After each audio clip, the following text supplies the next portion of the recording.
ભક્ત ગોરા કુંભાર. હું વિચારો છો પૂજારી બાપા? હાલો દરબારમાં. મોજ, હું આવું છું. હા પણ આઈ જજો. હા હાલ ગોરા. હરે કૃષ્ણ. હરે કૃષ્ણ. બોલો હરે કૃષ્ણ. હરે કૃષ્ણ. ગોવિંદ બોલો હરિ ગોપાલ બોલો. ગોવિંદ બોલો હરિ ગોપાલ બોલો. શ્રી હરિ નમો નારાયણાય. નાથ, આ શું? જેના હૃદયમાં કપટ છે એના હોઠ પર તમારું નામ? સર્વે મનુષ્યોનું હૃદય એટલે જ હું, અને મારામાં ક્યારેય કપટ ના રહી શકે. આ બધા ખોટા માર્ગ પર ચાલી રહ્યા છે અને હથિયાર તમારા નામને બનાવી રહ્યા છે. મને હથિયાર બનાવનાર પોતે જે હથિયારથી પહેલા ગવાય છે. જેમ સૂરજની હાજરીથી અંધકાર પોતાનું અસ્તિત્વ ગુમાવી દે છે, તેવી જ રીતે મારી હાજરી જ અધર્મનો વિનાશ કરે છે.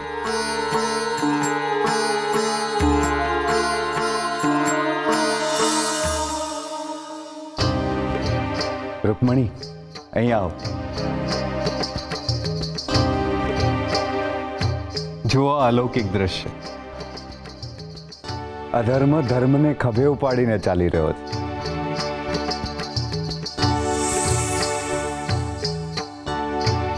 આ તે કેવી લીલા પ્રભુ? જેને તમે ધર્મનું નામ આપો છો એ ભગત તમારી રાહ ચાતકની જેમ જુએ છે, પણ તમે સામે હોવા છતાં એ તમને ઓળખી નથી શકતા. ભલાડી જ ના શકે એવા વરસાદનો શું અર્થ ના? અમુક વાર અજાણતા મેળવેલું સુખ પણ અનેરો આનંદ આપે છે. અત્યારે ગોરા માટે હું રાજા છું, અને રાજા તરીકેના તમામ કર્તવ્યોને હું જાણું છું. બગલાએ જે રમત શરૂ કરી છે ને, એનો અંત ગોરા લાવશે. ગોવિંદ બોલો હરિ ગોપાલ બોલો. ગોવિંદ બોલો હરિ ગોપાલ બોલો. ગોવિંદ બોલો હરિ ગોપાલ બોલો. ગોવિંદ બોલો હરિ ગોપાલ બોલો. ગોવિંદ બોલો હરિ ગોપાલ બોલો. ગોવિંદ બોલો હરિ ગોપાલ.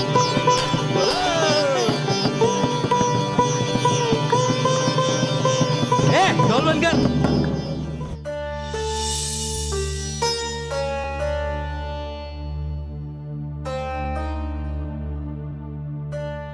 મહારાજ ને બગલાના પ્રણામ. મહારાજ, રાજ્યમાં આનંદનો અવસર આવ્યો છે. આ તમારી પ્રજા એ તમારા અવસરમાં ભાગ લેવા આવી છે. મહારાજ, મહારાજના હોઠે શબ્દોની સરવાણી ફૂટી. મા સરસ્વતીની કૃપા થઈ છે રાજાજી પર.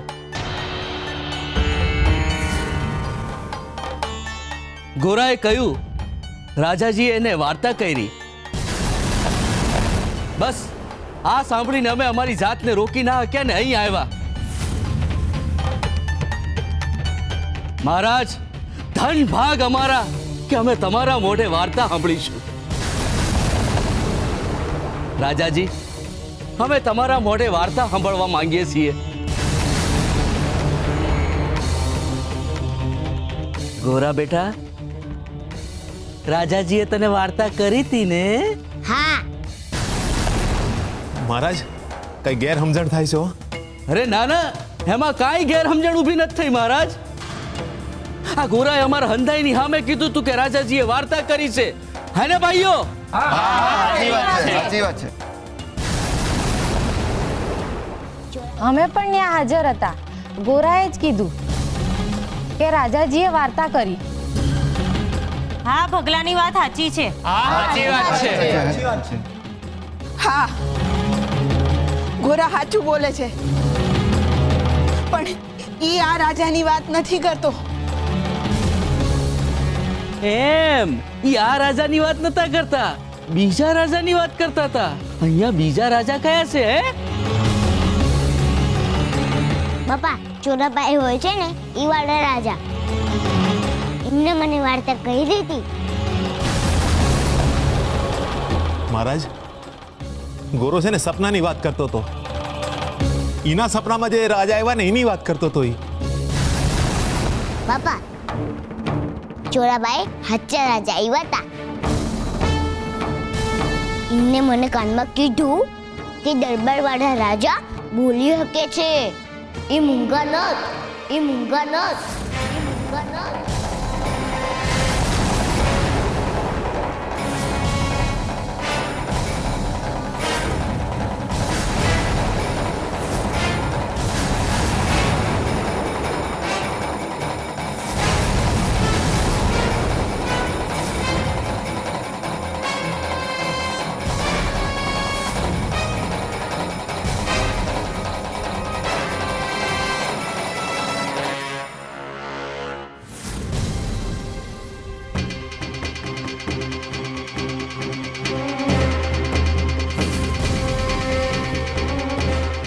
મહારાજ રાજન,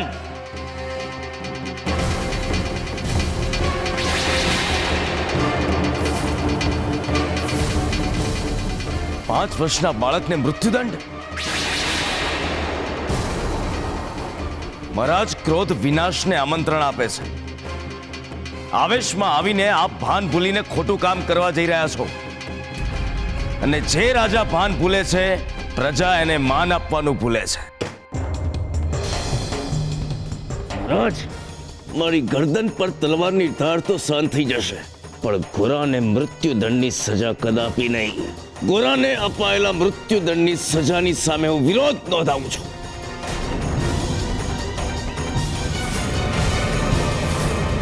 પૂજારી બાપા આ શું કરી રહ્યા છે? જેની પડતી હાટું આખો દી જુદા જુદા નુસ્ખા શોધે છે, એને નુકસાન થાય છે. તઈ ઢાલ બનીને આડે કાં આવો છો? હા, આપની તલવાર અટકી કેમ ગઈ? મારા શાસ્ત્રો સામે તમારું શસ્ત્ર નબળું કેમ પડી ગયું? રાજન, મેં તમારા મૌનનું રક્ષણ કર્યું અને તમે મારું જ ભક્ષણ કરશો. મહારાજ, રક્ષક બનીને તમે મારા ભક્ષક બનશો.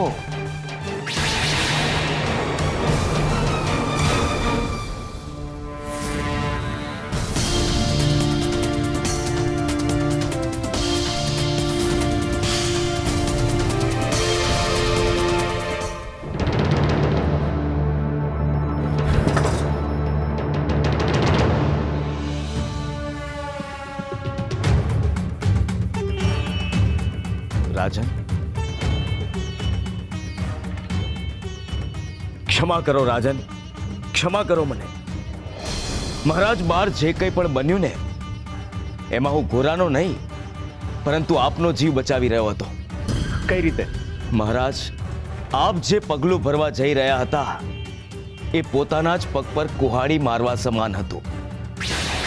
રાજન, આપ તો ન્યાયની મૂર્તિ કહેવાવ છો, પ્રજા પ્રિય તરીકે ઓળખાવ છો.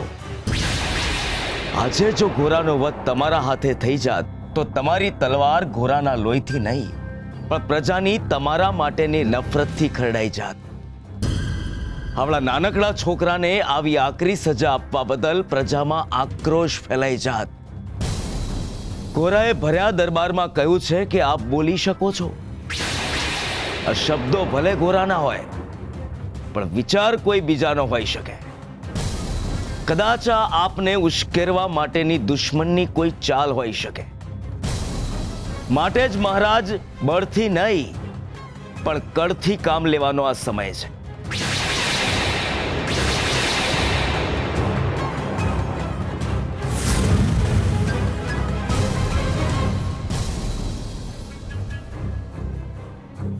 મહારાજ, જો આપને મારી વાત યોગ્ય ન લાગતી હોય તો મારી ગરદન તો તમારી સામે જ છે. આ ગરદન ફક્ત બે જ જગ્યા પર નમે છે. એક પરમ કૃપાળુ પરમાત્મા શ્રી કૃષ્ણની સામે અને બીજી મહાપ્રતાપી મહારાજા સુરસિંહજીની સામે. મારી આ નમેલી ગરદન પર તલવાર મૂકશો તો ચાલશે પણ તમારી ગરદન નમશે એ કદાપી નહીં ચાલે. મહારાજ, મોત આપીને પ્રજાના મોઢે ચડીને માન ગુમાવવા કરતા ગોરાનો મૃત્યુદંડ માફ કરી પ્રજાના મનમાં રહેલી તમારી પ્રતિષ્ઠામાં વધારો કરો રાજન. ગોરાને જીવતો છોડી દો. સમયના વેણ અને બોલાયેલા શબ્દો ક્યારે પાછા નથી ફરતા રાજન. તો શું કરું? વધારે પડતા વિચારો માણસને વિષયની બહાર લઈ જતા હોય છે રાજન. કંસે પોતાના સ્વ બચાવ માટે પોતાની સગી બેન દેવકીને કારાવાસ આપ્યો હતો, જ્યારે ગોરા તો તમારો કોઈ જ સગો નથી. એ તમારું મૌન તોડાવી પ્રજાની સામે લાચાર અને હાસ્યાસ્પદ બનાવે એ પહેલા એને એવી કોઈ સજા કરો કે એને મૃત્યુદંડ પણ વધારે પ્રિય લાગે. કેવી સજા?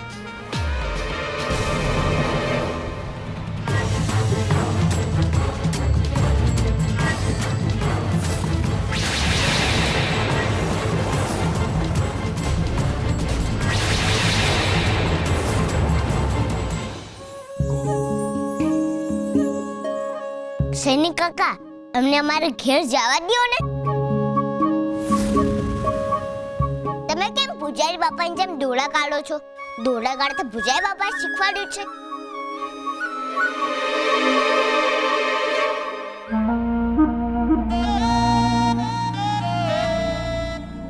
બેટા ગોરા, એમને વધારે સવાલો પૂછીને હેરાન ન કરાય.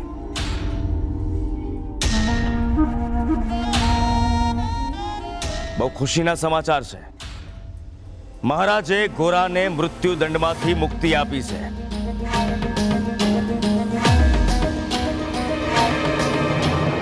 મહારાજ, મને તમારી પર પૂરી શ્રદ્ધા હતી અને વિશ્વાસ હતો કે તમે અન્યાયનો સાથ તો નહીં જ આપો. અધૂરી વાત સાંભળીને મોં ખોલનારને કાચા કાનનો કહેવાય છે પુલકેશી.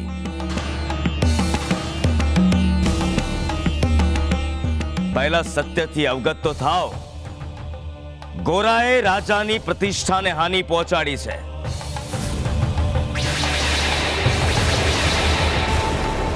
સત્યવાદી મહારાજ વિશે આખા ગામમાં જુઠ્ઠાણું ચલાવ્યું છે, એટલે એને સજા તો મળશે જ, અને એ સજા મૃત્યુદંડ જ હોઈ શકે. પરંતુ આટલા નાના બાળકને મૃત્યુદંડ અસહ્ય થઈ પડે એ માટે મેં જ મહારાજને ભલામણ કરી છે અને એની સજામાં ફેરફાર કરાવ્યો છે. સજા માફ નથી થઈ, સજા બદલાઈ છે. ગોરાને સજા તો મળશે જ.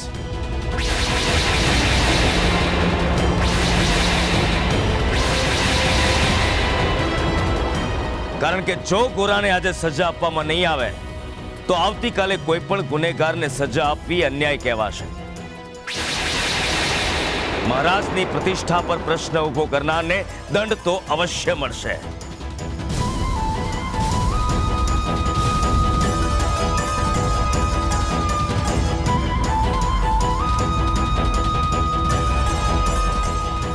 મહારાજ, આપ આદેશ આપો તો હું સજાની ઘોષણા કરી શકું.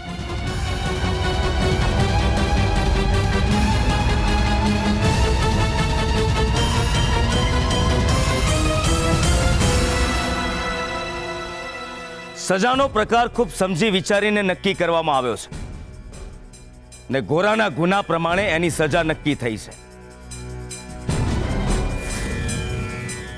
એની સજા એ છે કે રાજ દરબારના પાછળની જમીનમાં બાંધકામ થવાનું છે.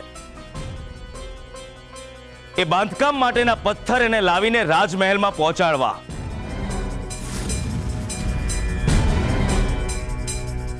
આ શક્ય નથી. મારો ગોરા હજી પોતાનો ભારે માંડ ઉપાડી શકે છે. ને પથરાનો ભાર ક્યાંથી ઉપાડી શકશે?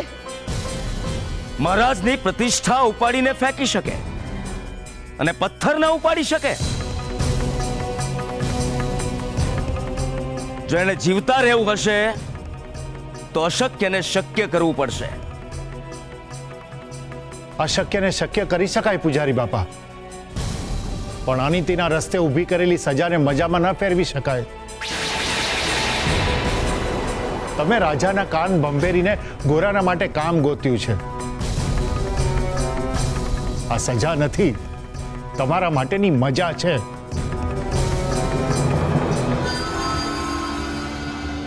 કળિયુગ, ઘોર કળિયુગ. તમે જોયું ને રાજન, ઘોર કળિયુગ આવી ગયો છે. આ છોકરાની ગરદન પરથી તલવાર ઉપાડીને મેં મારી ગરદન પર મૂકી દીધી. મારા સ્વાભિમાનના ભોગે મેં આ છોકરાનો જીવ બચાવ્યો. ને આ છોકરાના ગુના બદલ શું મહારાજ એને સજા પણ ના આપી શકે? મહારાજની પ્રતિષ્ઠાનું સન્માન કરવાના બદલે તમે આ છોકરાનો પક્ષ લો છો. આ મહારાજ આપણા સૌના છે. એમના સન્માન તરફ ઉઠેલી આંગળી એમના સુધી પહોંચે એ પહેલા આપણે એને કાપી નાખવી જોઈએ. એ તો તમે કરી ન શક્યા. હવે મહારાજના ન્યાય ઉપર શંકા કરો છો? મહારાજ કદાચ વિશાળ હૃદય રાખીને ગોરાની સજા માફ પણ કરી શકે, પણ એનું પરિણામ એ પણ આવી શકે કે પ્રજામાં અંધાધૂંધી ફેલાઈ જાય અને ગુનેગારોને છૂટો દોર મળી જાય.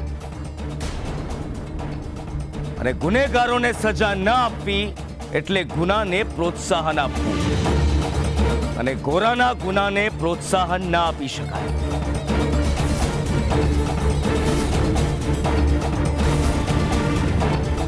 એની સજા એ જ એને સુધારવાની સાચી રીત છે. શું તમને લોકોને મહારાજના ન્યાય પર કોઈ શંકા છે?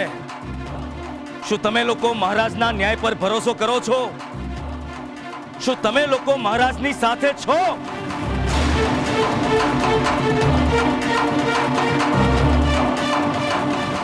મહારાજ તો ન્યાયની મૂર્તિ છે. મહારાજના ન્યાય પર અમને પૂરો ભરોસો છે. શું કહો છો ભાઈઓ? સાચી વાત છે.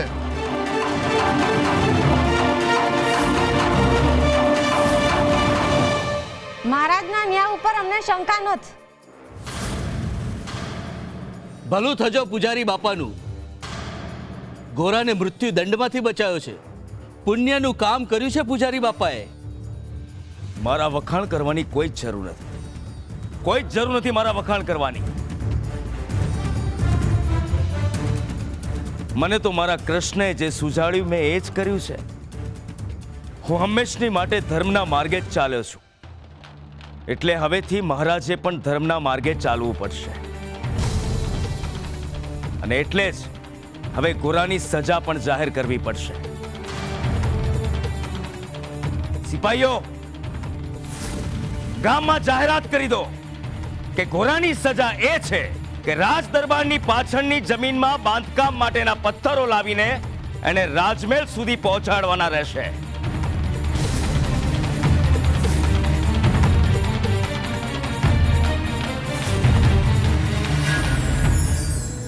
રાજાનું કર્તવ્ય છે કે પોતાની પ્રજાની રક્ષા કરે, એને સાચવે અને પ્રજા સામે પારદર્શક રહે. રાજ્યનો રાજા હોય કે ઘરનો વડીલ પોતાની પ્રજા કે પરિવારથી જો એ સત્ય છુપાવતો હોય અને એ સત્ય છતું ના થાય એ માટે એને હંમેશા ડર હોય છે, અને એ ડર એને ચિંતા અપાવે છે, અને એ ચિંતાના કારણે એના મનમાં આવેશ આવે છે, અને એ આવેશ પ્રજા અને રાજા વચ્ચે અંતર વધારે છે. જે પોતાની પ્રજા અને પરિવારને સમર્પિત નથી થઈ શકતો, પોતાની ભૂલો પોતાના લોકોની સામે સ્વીકારી નથી શકતો, પોતાની નબળાઈને છતી કરવામાં જેને સંકોચ અનુભવ થાય છે, એ ક્યારેય પોતાની પ્રજા અને પરિવારનું કલ્યાણ નથી કરી શકતો. જે પોતાની નબળાઈથી ડરે છે એને ડરાવવા સૌ કોઈ હિંમત કરે છે,